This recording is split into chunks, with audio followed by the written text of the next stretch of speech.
Okay, hi everyone and welcome to today's webinar, Website Optimization Without a Redesign. I'm Kristen Johnson, Local Arts Advancement Program Manager with Americans for the Arts. We've got a great program planned for you today and I'm excited to introduce our speaker, but first a couple of quick reminders. ArtsU is our e-learning platform offering a variety of training options to support your work in the field. Be sure to visit us at artsu.americansforthearts.org to view more upcoming events. There will be time for questions at the end of this presentation. However, feel free to type your questions into the chat box in the bottom left-hand corner of your screen at any time. And with that, I'm pleased to introduce to you today our speaker, Cece Dodesman. Cece has 15 years of experience successfully marketing the arts and nonprofits utilizing innovative and cutting-edge initiatives. She's currently the Digital Marketing Manager at Form and the President of Cardinal & Company. She is nationally recognized as a leader in her field and specializes in the integration of digital marketing and technology into traditional marketing methods. She will also be a speaker for us at our National Arts Marketing Project Conference next month. So be sure to go over to our National Arts Marketing Project website and take a look and see what other great stuff we have coming on there. So with that, I will go ahead and turn it over to you, Cece. Take it away. Hello, everyone. Thank you so much for joining me on this webinar today. So today we're going to talk about how you can optimize your website while utilizing some data about how people interact with websites, how they read website content, so that you can make sure that your website is the best that it can be. And it's important to note, and that's why it's in the title, that that doesn't always mean you have to do a complete redesign. There are some small things that you can do and changes that you can make to make your website a whole lot better for the user without having to redesign the whole thing. So let's get it started. All right, before we talk about websites specifically, I think it's important to talk about how websites fit in to our organizational communications program and plan. Your website is your most important piece of real estate in terms of communications. It is the thing that most likely the most people will interact with over the course of time. So it really behooves us as arts administrators to put the requisite time and energy into making our website the best that it can be. I want to start out with this sentiment from my dear friend Lee Gallagher. Lee Gallagher literally wrote the book on precision marketing, and one of the things that he always says as really a pillar and a major tenet of marketing is it's all about relevance. And this is certainly the case with other communications, with email communications, social media, but also with websites. And I'd like to state and remind everyone that our websites as arts organizations, they really are e-commerce websites.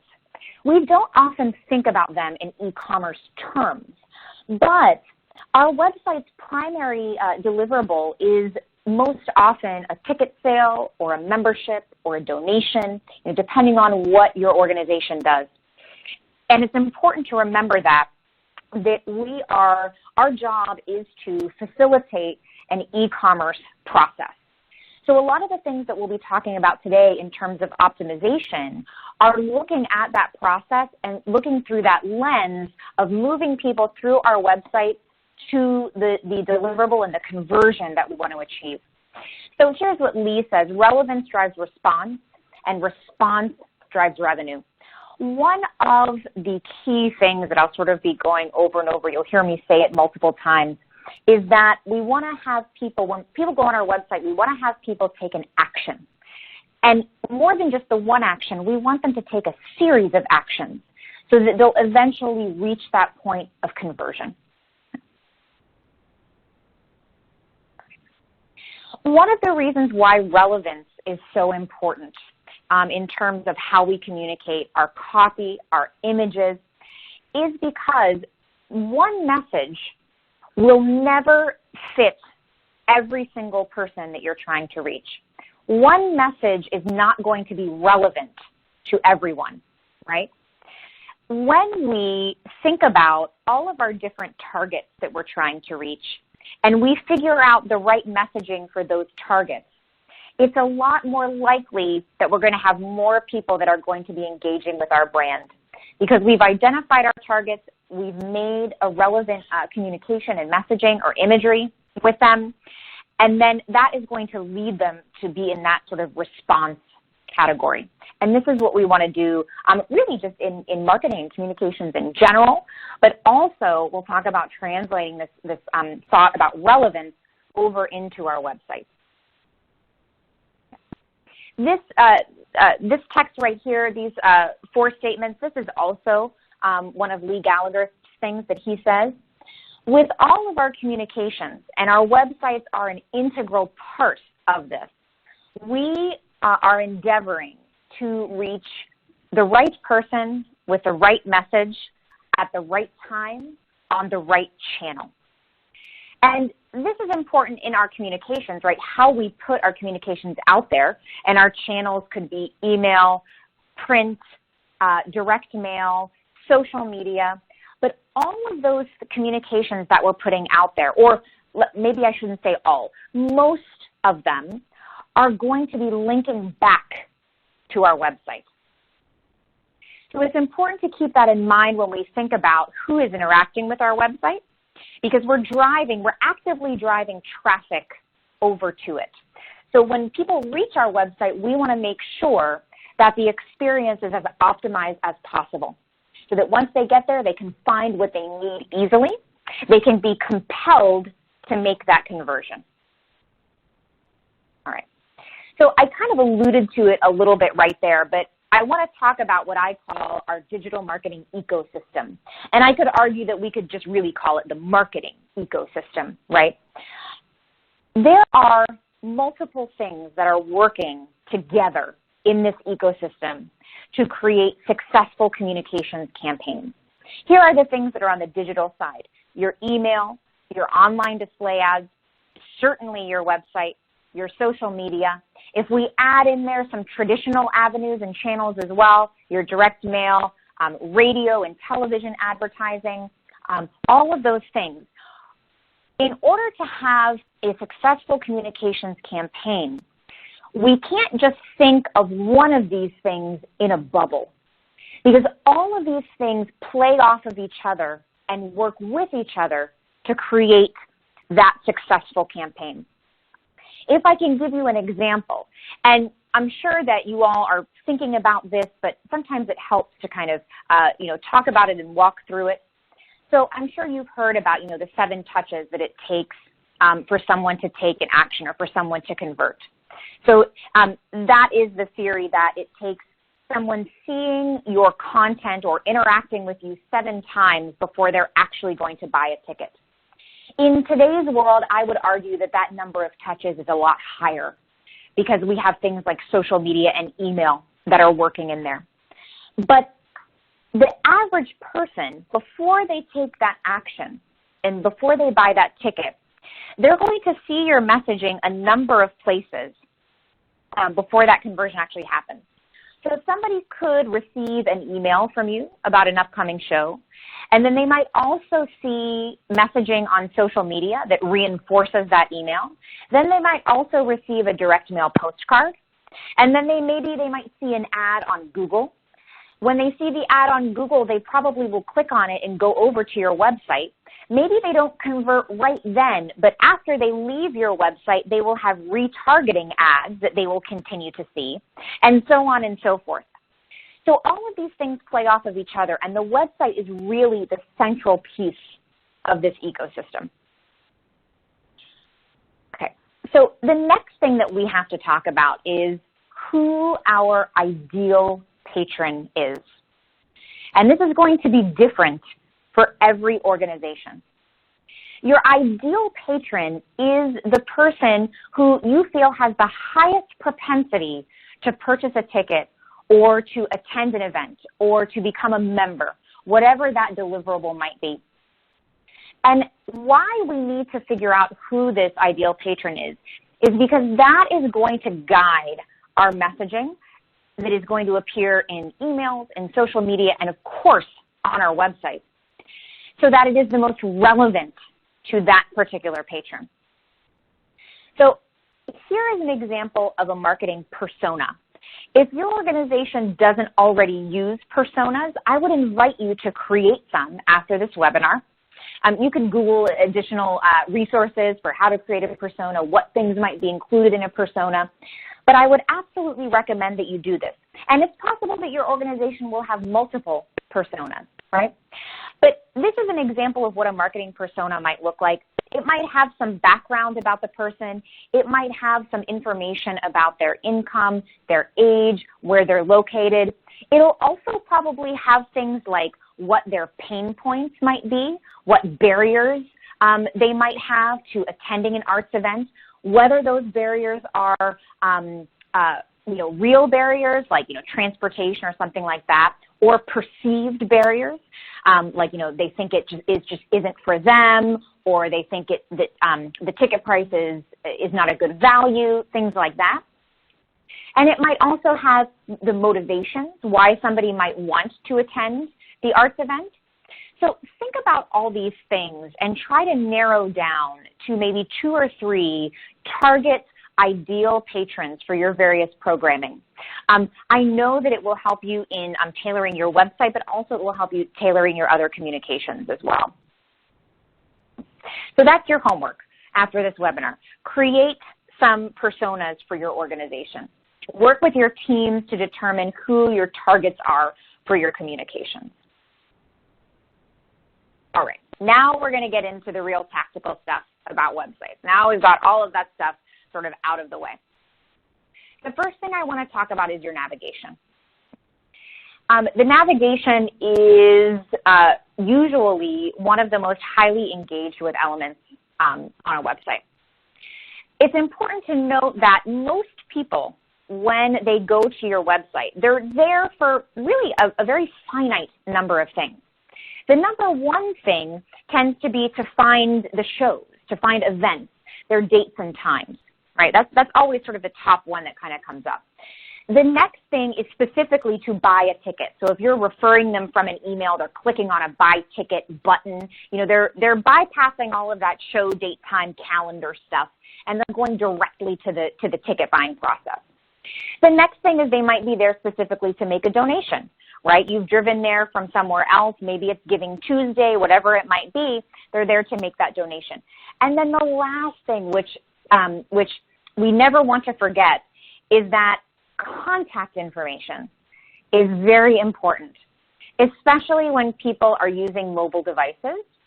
So make sure that your contact information, your phone number, your box office phone number or your main line, whatever that might be, is somewhere on every page of the website. It's great if it can be in your header because that's what loads first, but make sure that it is easily findable and that people don't necessarily have to click over to a contact page to access it. All right, so this is a big statement here. I always just kind of go out on this limb and say your main navigation should always be at the top and horizontal, always. The reason why is because over the course of the internet, we have been trained to look at the top of the page for a navigation. The other reason is because of this heat map right here. What we find at the top of the page is integral in helping us to decide whether to keep scrolling, whether to keep consuming that content, or whether to simply abandon the task. So if what loads when somebody views the top of the website is not helpful, is not clear, doesn't provide a clear call to action, then people will not know what to do, and there's the risk of totally abandoning the site. So this is why having your navigation at the top and horizontal is probably the best way to go. I have some examples here of some top-level navs that I think are good. You'll notice they're all slightly different. I wanted to pick a little bit of a variety for you. Let's look at some of the things, some of the attributes that we can notice about these navs. Maybe the first thing that you'll notice is the number of top-level navigation items. It's best really not to have any more than 5, 6 top-level nav items. And the reason why is because we know that when people are confronted with many choices, it can sometimes cause paralysis. They don't know which one to choose, right? There's too many options. So by limiting the number of top-level navigation items, that can help people make the people's choices a lot easier on where to go next. The next thing that I would like for you to notice is that these top-level navigation items feature pretty regular wording in terms of what these items are, where they will take people. You'll notice the one at the bottom from the New York Phil, concerts and tickets. Very simple.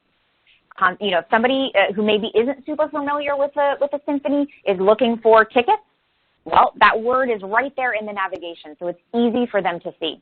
As arts organizations, we tend to use different wording for things like that. Instead of concerts and tickets, maybe we might use the phrase on stage or something like that. But to an average person, they may not know what that means because they're at the website to find concerts and tickets or upcoming events, that kind of thing. So when you're thinking about your navigation items, think about the wording that is there as well. You can also see that in the other examples. Opéra de Montréal has shows, Fort Worth has operas, right? These are very sort of, simple ways of directing people as to where to go. And as we talk about the navigation, I want to throw in sort of this other point as a reminder that when people arrive on our website, it is our job to let them know what to do next, right? There always needs to be some sort of guide for where we want people to go and how we want people to find the important information. So when you're looking at your website, make sure that you are providing those steps. You want to guide people through that website experience until they reach the desired conversion. And we'll sort of talk about that throughout the webinar, but that's the sort of overarching concept here, is that we really are guides to guide people along the process. All right, back to navigation. So here I want to talk about something called the serial position effect. And the serial position effect is not limited or not unique just to website navigation. It is something that applies to, lists of any kind or sequences of any kind. Hey, Cece, can I stop you for just one second? Sure. So someone on the line was wondering if you could actually explain a little bit what conversion actually is. Oh, sure. So a conversion would be the desired result that you want someone to take. So, for example, a conversion would be someone purchasing a ticket or making a donation. Or a conversion can also be something that doesn't have a dollar amount attached. A conversion could be someone signing up to be a volunteer. So it's that action that somebody is taking that is the desired action in that customer journey, that ending action. Probably for a lot of us on this webinar right now, probably that is going to be a ticket purchase as a conversion, but that's not necessarily always the case. Okay, so let's go back to the serial position effect. So you will notice here at the top of the slide, I have a little diagram with percentages. And this is specific to sort of website navigation. So we read from left to right. So whatever is at the top left part of your website is going to be super valuable real estate. And in the navigation, whatever is on the leftmost position is going to be the one that people will interact with the most. So in your mind's eye, or if you're in front of your computer and can pull up your website navigation, take a look at what is on that what is in that leftmost position. Is that the most important navigation item that will lead to your desired conversion? So if we go with the example that the desired conversion is a ticket purchase, is that leftmost item related to events or ticketing, right, where someone would be put on the path to purchase that ticket? I have here an example of the Cleveland Orchestra and their navigation here. You can see that their leftmost nav item is concerts and tickets, because quite clearly that is their most important thing. Their deliverables that they're tracking, their conversions that they're tracking are ticket sales. And they know that the majority of people accessing their website are looking for information, dates and times about their the concerts that they're putting on. So then if you notice in the serial position effect diagram here, the next one over is 70%, so it goes down a little bit the further right we go, and then 50, and then we kind of get to 30, 40, right? And then towards the right side of the navigation, it kind of pops back up a little bit, right? It perks up, back up to 80%. So whatever is on the rightmost position is also something that people are going to interact with, right? And really the reason for this, right, is because we scan. So we're going to start at the left, we're going to read that, and then we're going to kind of scan, and then we're going to end up over at the right in the last position where that sequence ends. And you'll notice I always use the Cleveland Orchestra nav as an example because I think it's neat how they handled this. So sights and sounds, that's all their media. It's, links to audio recordings, video recordings, things like that of their performances. So clearly sights and sounds is important to them. And so not only do they have it on the right side, but they also have it in a different color. And this is a good tactic to use when you have a navigation item that you want to call attention to, right? Putting it in a different color or choosing a different background color for that navigation item can be very helpful for really making it pop so that people see it right away.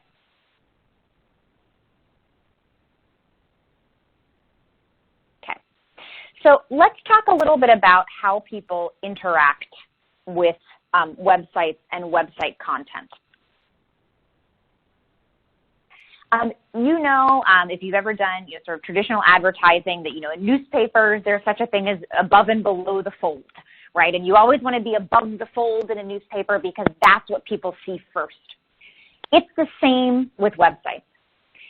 Even though a long scrolling website pages can be very effective and are very much in fashion right now, still, the majority of the people who are viewing websites are consuming whatever is above the fold, or in website parlance, we would say above the scroll, right? So before they have to scroll down on the page.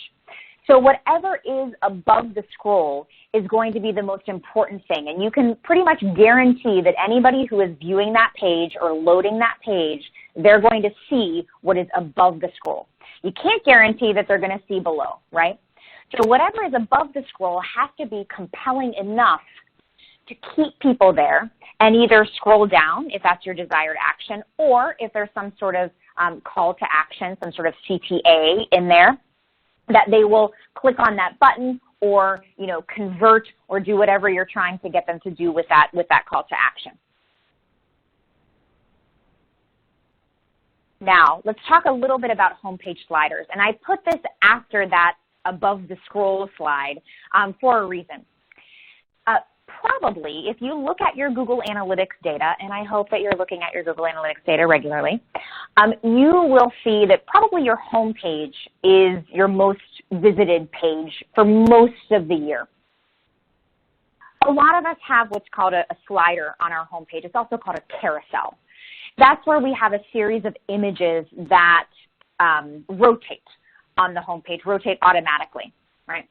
If you've got one of these, I really hate to break it to you, but no one is looking at that, right? And no one is engaging with it. Only about 1% of people actually click on a slider feature. And of that 1%, the vast majority of the people are clicking on the first slider feature on your website.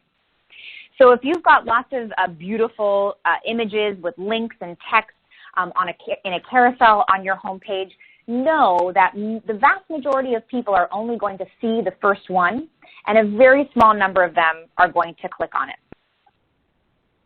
So to that end, I will give you a solution if that is the case with your website. The solution is to switch from a slider over to what's called a hero image.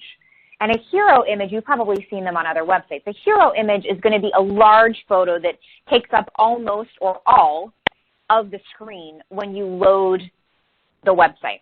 This is an example of one. This is from Beaumont School. This is, full disclosure, this is a forum project where I work. And you can see here that there's this great image in the background with very clear text, what they want to say, what they do. And also you'll see below that text right here a CTA button. So it's very clear that once people load this website, they want people to go and click on this button and see more about all of the great things about Beaumont School. Take another look. This is from Nashville Zoo. This is also a really great example that I use a lot. So they're doing a similar thing, right? They have this hero image, so it's still a large image, but they've got text and they've got 3 CTA buttons actually, because there are 3 possible things that they've identified that people go to their website looking to do, right? So those are planning your visit, becoming a member, or to tickets. An important thing to remember about both of these examples is it's sort of a compromise between the slider and a hero image, because with both of these examples, the photos rotate on this homepage, but the text and the CTA buttons stay stationary. They stay the same. So that can be a little bit of a compromise there. If you want to showcase a lot of really great photos, you can still have them rotate behind, but just as long as you keep the text and those CTA buttons constant, then you're not going to impact the experience at all. Here's another example. This one is actually a stationary one. This is from Louisville Ballet. This is from a few years ago now. But this is when they announced their upcoming season. And you can see that their season has been announced, but it's not necessarily a ticket sales conversion or deliverable that they're looking for. They just want people to see what the new season is. So they have a very clear CTA button right here to more about the new season. Here's one last example. This is St. Martin de Portes. This is a school here in Cleveland. So they also have photos that are rotating behind, and you can see that there's very clear text and 2 clear CTAs, right? Scheduling a visit and straight away to apply. Here's another example from Newfields. Newfields is in Indianapolis, the Indianapolis Museum of Art, and all of its associated properties they recently rebranded into Newfields. They have a similar thing. They have lots of things that are going on there on all of their properties, but here they have this great hero image with a learn more. Okay. So one of my favorite things to talk about when we talk about how people interact with websites is this, and this is the F pattern. And just looking at it, you can probably figure out why it's called the F pattern, right? So this is how people read website text. It's also how people read emails, appeal letters, brochures, things like that. So keep that in mind. So this is how people read. So you can see that people are going to start in the top left. That makes sense, right? Because we read from left to right and from top to bottom. At the top, they're reading sort of all the way across, right? And then they kind of scroll a little bit, and then we're going to kind of read over a little bit more, and then they're going to drop off, and they're going to kind of scan. Okay. So keep this in mind, and you can find this graphic if you want to save it for later. You can find this heat map graphic just by Googling F pattern. It'll be one of the first things that comes up. So keep this in mind as we talk about sort of typography and things, which we're going to in a minute, but also when you're creating emails, when you're putting text on your website, keep this in mind because this is how people are going to interact with that. And I have a quick example of how you can sort of utilize this. This example is from Palm Beach Opera. I was the director of communications at Palm Beach Opera for a few years. Their website no longer looks like this, but this is an example that I like using. So at this time, the website, this was a landing page for this opera discovery program that we had. And at first, the website only had the buy tickets link up here in the top right. That was the only place that you could buy tickets. But we were noticing that a lot of people, they weren't buying online, and we would even have people call in and say, I'm on the page of the website to buy tickets, and I can't see where to buy them online. So we knew right away that we needed to take an action. And of course, it's logical because the F pattern says that people are certainly not going to be looking on the right side for a link to buy tickets. So what we did was we added another buy tickets button right here along the left side. Because we know even though people start at the top and move over, the one place that we can kind of be positive that people are going to see is along that left edge. Because you can see by this heat map that people do kind of stay along that left edge there. So we added this buy tickets button right here. Well, immediately the problem was solved, right? And all we did was add a button to this page. Immediately the problem was solved because people could now see how to buy the tickets. And this is a heat map from that website that shows this.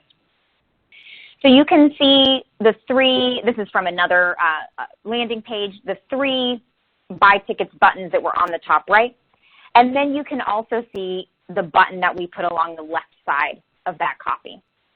And the left side, or the button on the left side would get a lot more traction than the buttons on the right. All right, so now let's talk a little bit about typography. So typography is how you arrange text and how you use headings and hierarchy for text on your website. All of these things that I'm going to tell you right now also apply to email as well. So in typography, you're usually going to have a title font, a subheading, and then body text. So your title is going to be your largest, right? It's going to be the most prominent. And then your subheading is going to be a little bit less prominent, maybe not super large, and then your body text, which is the bulk of sort of the text on the site. One thing to remember, the current best practice for body text size for websites is 16-point font. That is the best practice, but I would even say that you could and maybe should use 18 as well, bump it up a little bit.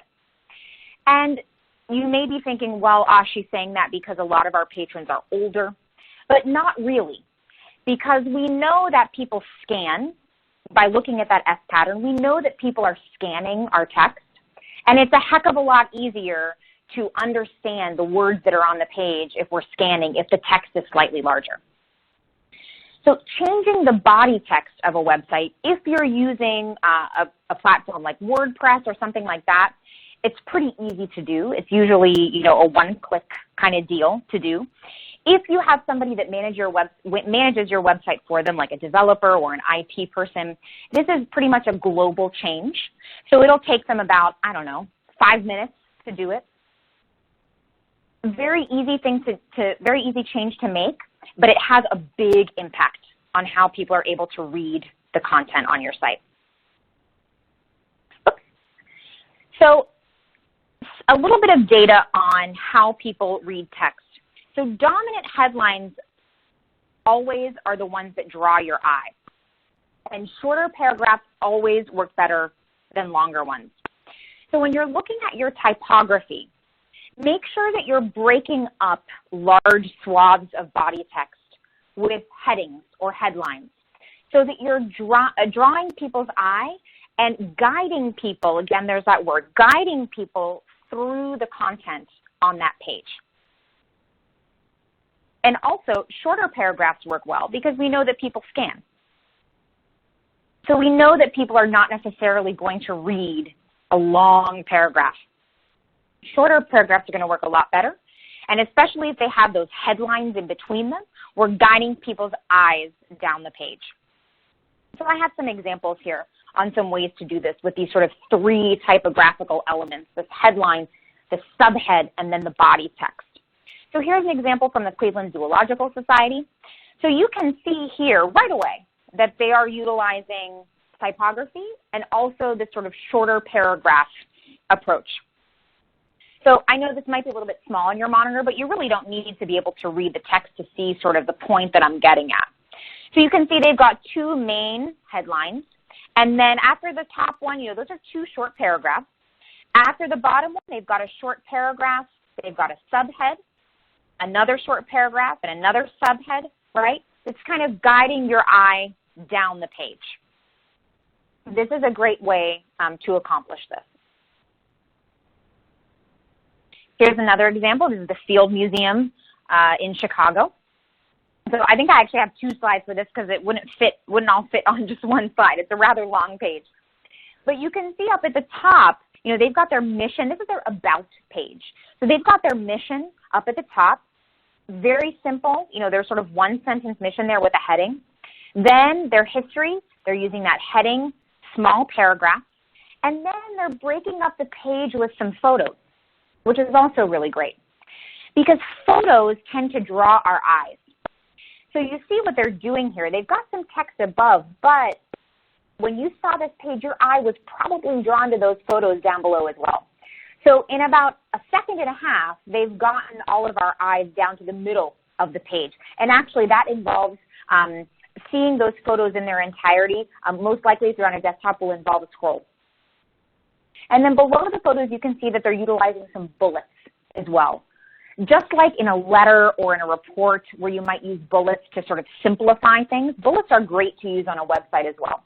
It really calls out those elements and keeps things a little bit more bite-sized for people to consume. Here's the bottom part of that page. So you can see they're using more bullets and headings and small paragraphs. Hey, Cece? I have these, yeah. Can you just give, when you move forward the slides, we're having a little bit of a lag right now, so just wait a couple of seconds when you transition for the slide to catch up to everybody else. No problem. Can everyone see the second one of the Field Museum slides now? I can see it. So if I can see great. it, I'm guessing that everybody else can as well. Fantastic. So go for it. Cool. Okay. So here's that second one that I was just mentioning. You can see that they're utilizing some more bullets here and some headings and some short paragraphs. So these are all here sort of as inspiration for you so that you can see some organizations that are doing it well and maybe think about how you might utilize this tactic or these tactics on your own website. And certainly, of course, I would recommend that you probably go to any of the websites that I've mentioned thus far, just in your browser so that you can kind of take a look at how the user experience is in a native environment.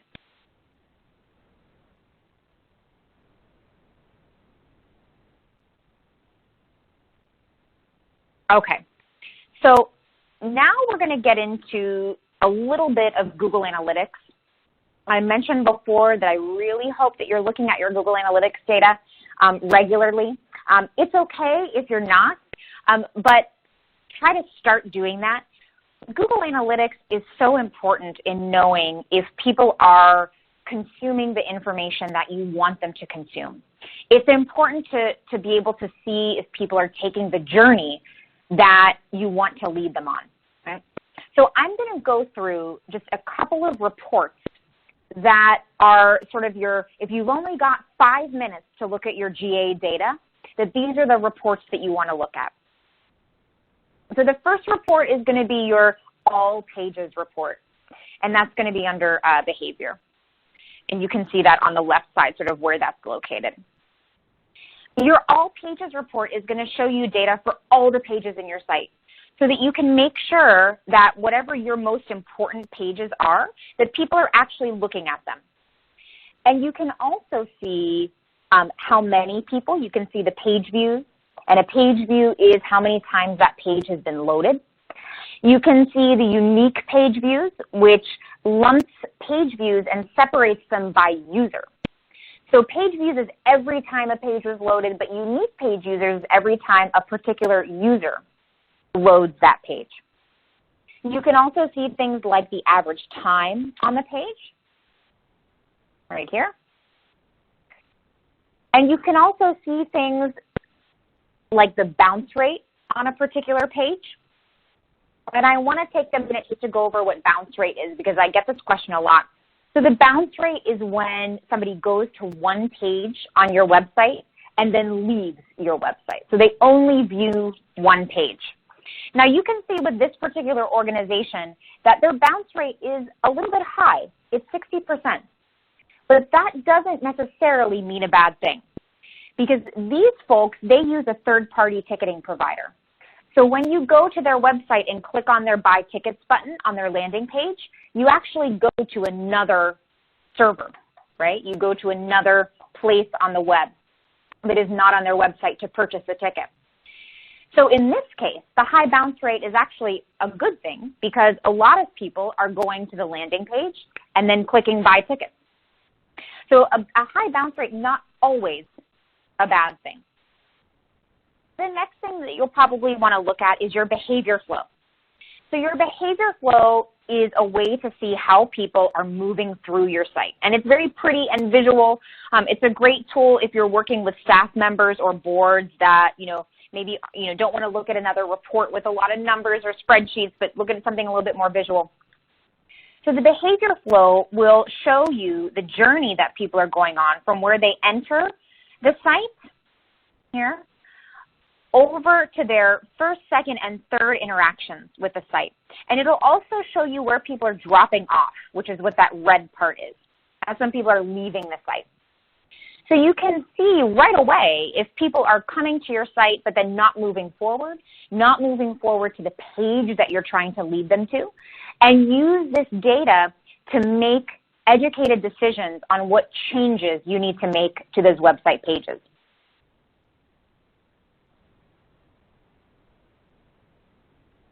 And this one here is all about referrals, and referrals specifically with social media. I would wager that everyone on this call is doing some sort of social media marketing. Google Analytics over the past year or so has really expanded their tracking and expanded the reports that you can see for social media. So when we talk about, Facebook, I'm advertising on Facebook, is it working? Or I'm posting on Facebook, is it worth it? Google Analytics will tell you how many people are coming over to your website from those social media channels. So you will be able to see it in black and white, how people are moving about your site and coming into your site through Facebook.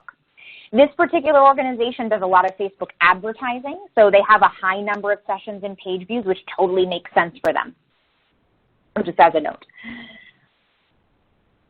And here's another one that you definitely want to look at. You want to look at how many people are interacting with your site from mobile devices and tablets. Mobile is key. Mobile optimization is key for any website at this point in time. If you're not sure how the mobile experience of your website is, just go to it on your phone and see how easy it is to find what you're looking for on the site. I would venture that at this point, everybody on this call will have about 50-50 split between mobile and desktop users.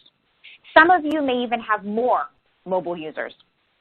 But this data will show you if you need to put a lot more energy into your mobile optimization, because this data doesn't lie about how many people are coming in or viewing your site on a mobile device. And also demographics. Google Analytics will show you demographic data, but you have to turn it on. It's not on as the default setting. And you do that through your Google Analytics admin panel. And it's literally one click to turn it on. So if you're not sure if your demographic data is turned on, head over to your Google Analytics account, scroll down here and find this demographics under audience. And if no data is there, it will have a prompt for you to turn it on. The demographic data is great because it shows you the age and the gender of the people who are accessing your website. So when we're talking about relevance and things like that, this also is great data to lead you into how to optimize your website for the demographics that are accessing it most often. And sometimes you can be surprised by the demographics. I actually just did a Google Analytics training this morning for an organization, and we were all quite surprised when we went into their demographics, and overwhelmingly, the top demographic that was not only viewing their website pages, but also purchasing on their website was the age group of 65 and over. So we tend to think sometimes that people who might be in an older age group aren't interacting with our websites or aren't making purchases online, but Google Analytics will tell you if they are, definitively. Okay, I'd like to get into some resources here. I may have mentioned Crazy Egg earlier. Crazy Egg is how I got those heat maps when I talked about the Palm Beach Opera example about adding that buy tickets button. Crazy Egg is not free, but it is cheap. Crazy Egg will allow you to create your own or to view your own heat mapping data on your website. And you don't need to have Crazy Egg on your website forever and ever. You could put it on there just for a season and glean enough data to make those, or even a month, and glean enough data to make some decisions. Crazy Egg, I believe it's something like $10 a month, and I think they have a 50% discount for nonprofits. So very, very reasonable.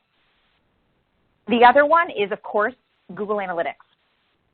If you're unsure if you have or don't have Google Analytics loaded on your site, ask your web developer, ask your IT person, make sure that it is on there. It's pretty easy to install. If you are used to managing a website like a WordPress website, it's very simple, but you can always ask for help from your web person to install it if you need a little extra support.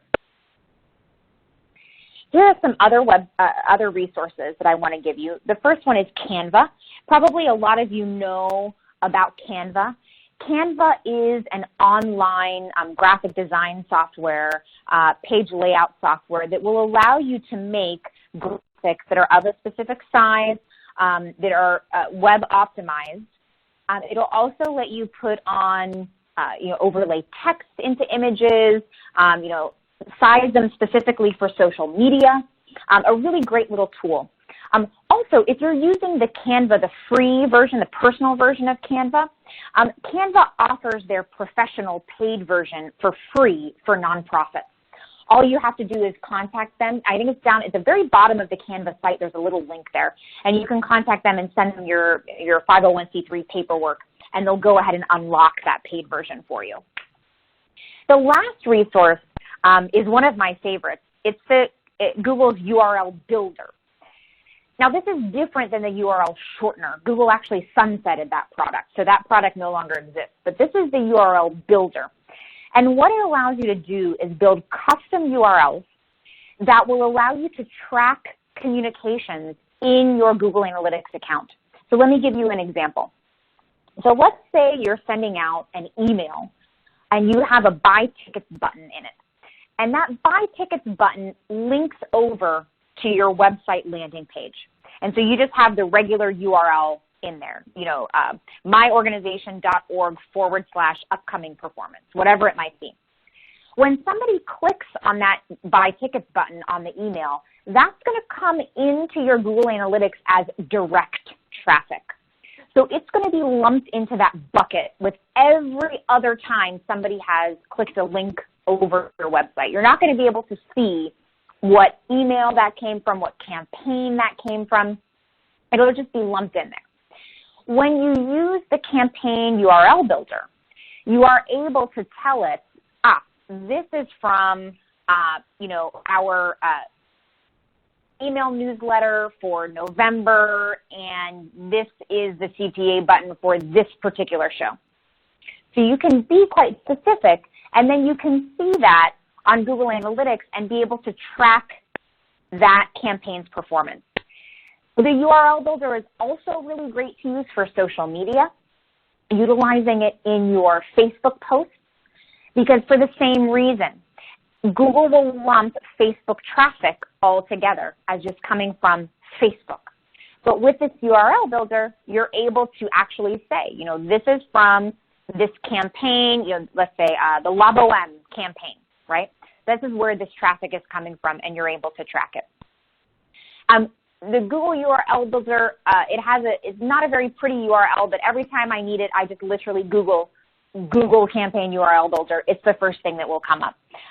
I would love for you to take a look at that and play around with it a little bit. All right, I am right on time here for questions. Let's open it up for questions. Great, thanks, Cece. So as Cece just said, we're actually going to open it up to questions for everybody now. So I want to start off, Lexington actually asked a question a few minutes ago when you were talking about typography. She's wondering if there is a type of typography that you consider best or most universal, or are there specific fonts which work best for websites? Well, certainly there are web-safe fonts, right? And even in nowadays, depending on how your site is set up, custom fonts can be used that are viewable no matter what machine people are using. It didn't always used to be the case. But even above that, because it's tough when you kind of get down a rabbit hole of specific fonts, I would say that the general rule and recommendation is make sure that all of your fonts are easily readable, because you want people to be able to easily see what they say, and also make sure, because we were talking about mobile, people accessing your website on a mobile device where everything becomes smaller. So you also want to keep that in mind and make sure that your fonts are readable on a small screen. Where this really becomes a factor is the use, or usually is the use of script fonts. If there was something that I would recommend you not use, it would probably be a script font, because inherently those tend to be harder to read. And on a mobile device, when they get small, depending on how it's treated and what color it might be, it gets even harder to read. So I would shy away from anything that is too scripty. But as long as you're using, sort of simple serif or sans serif fonts, I think that would probably be just fine. And making sure that your body text is large enough, that 16 or 18 point font. Great, thank you. So again, guys, if you have any questions, feel free to throw them into the chat box in the bottom left-hand corner. So I'm just going to take this moment to ask an additional question to Cece. You guys feel free to type in any questions that you have, and we can throw that out there. Otherwise, we'll go ahead and wrap things up after this. So I guess my question, and I always love to ask this question in presenters and put them on the spot a little bit. Oh, great. I'm curious. Don't worry, it's not too painful. I'm curious if there's kind of like one big thing that people should really be avoiding doing on their websites, and or if there's one big thing that they should really be doing. I think, and this actually has to do with not necessarily the tactical things, fonts or sizes or layout or anything. The big thing that we should be concentrating on is the user experience, and putting ourselves in the shoes of the user and making sure that our website is just plain old easy to use. When you get to the site, making sure that everything is readable, making sure that you've got a clear call to action, that people won't have to hunt around to find what they're looking for.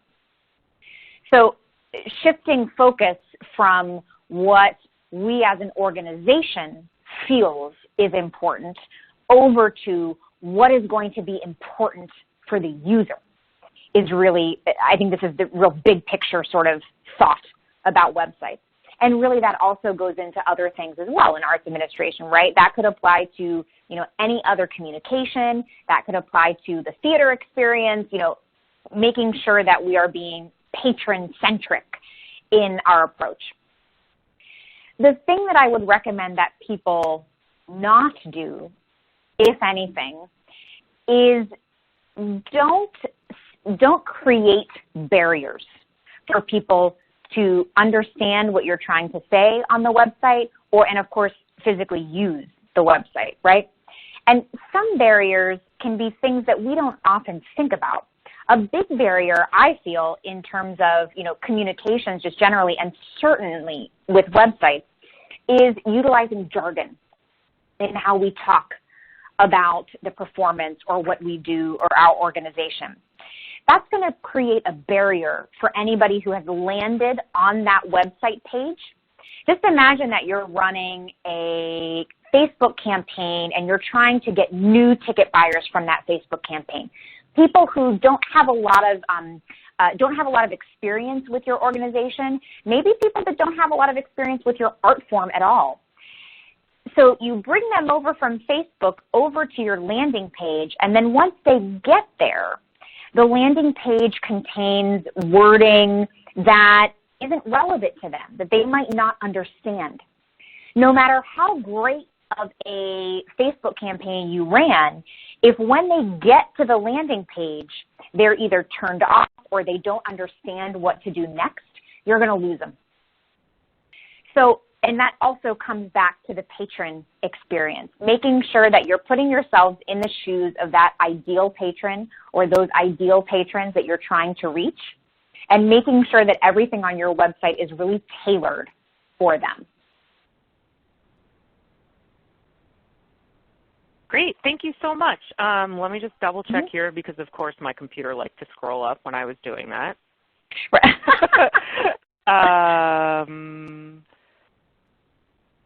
Okay, so actually, Pax, one of the callers or one of the people logged in right now, she said this is a really fantastic location or presentation. She's a local arts council, and she's wondering if you guys ever do seminars on the road. Oh, absolutely. Yes. I travel all over the country all year long doing conference sessions and workshops and things like that. And I know that Americans for the Arts has workshops also that are offered. But yes, certainly we could do something for your Arts Council that talks about this and other digital marketing as well. Great. And Pax, I will connect you with Cece offline. That way you guys can connect and figure something out. Okay, great. So there's no other questions and we're just about out of time anyway, so we have excellent timing. Thank you. Perfect. So thank you again, Cece, and thank you for everybody for attending today's webinar about website optimization. Just a quick reminder that I said in the chat box, but I want to say out loud as well, that this event was recorded and will be available for replay in about 24 hours. So be sure to visit us back at the event page for the recording, as well as visit us at artsu.americansforthearts.org for other training opportunities and resources. And thank you, everybody.